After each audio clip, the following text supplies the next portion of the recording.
Gwalior high court परिसर में Baba Saheb doctor Bhimrao Ambedkar की मूर्ति के समर्थन में ज्ञापन सौंपा। यह ज्ञापन रजिस्ट्रार के माध्यम से मध्य प्रदेश के चीफ जस्टिस के नाम दिया गया है, जिसमें 1500 से ज्यादा वकीलों के हस्ताक्षर शामिल थे।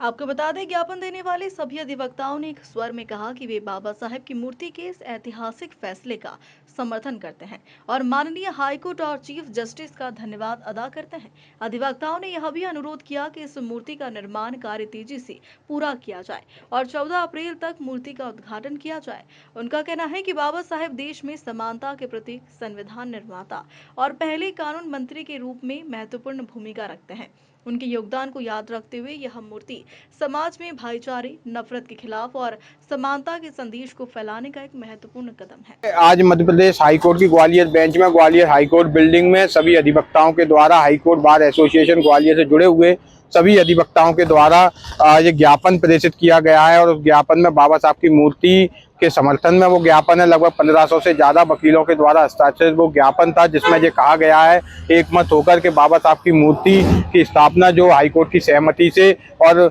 माननीय चीफ जस्टिस महोदय के आदेश अनुसार स्थापना जो हो रही है, हम उस आदेश की सराहना करते हैं, उस आदेश का स्वागत करते हैं, वंदन करते हैं, अभिनंदन करते हैं। और जो है जिस तरीके से बाबा साहब की मूर्ति में व्यावधान उत्पन्न हो रहा है, उसकी स्थापना में व्यावधान उत्पन्न हो रहा है, उस व्यावधान को भी जल्द से जल्द सॉर्ट आउट करने का काम किया जाना चाहिए और 14 अप्रैल से पहले जो है इस मूर्ति की स्थापना और उद्घाटन सुनिश्चित किया जाना चाहिए। सभी अधिवक्ताओं ने एकमत होकर ये भी कहा कि बाबा साहब इस देश में समानता का प्रतीक रहे हैं, न्याय का प्रतीक रहे हैं,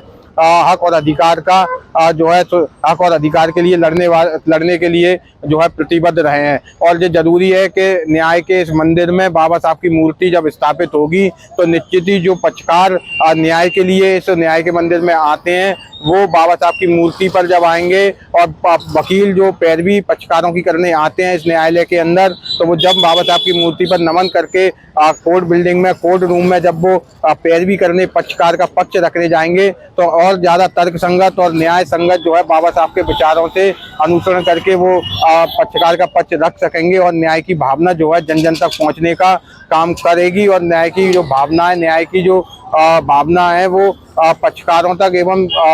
वंचितों तक और जो जिनके प्रति अन्याय हो रहा है उन तक न्याय की भावना स्थापित होने का काम इस मूर्ति के माध्यम से होना सुनिश्चित होगा। इसलिए ये जरूरी है कि इस मूर्ति का उद्घाटन और कार्य जो है समय के अनुसार और समय से पहले सुनिश्चित किया जाना चाहिए।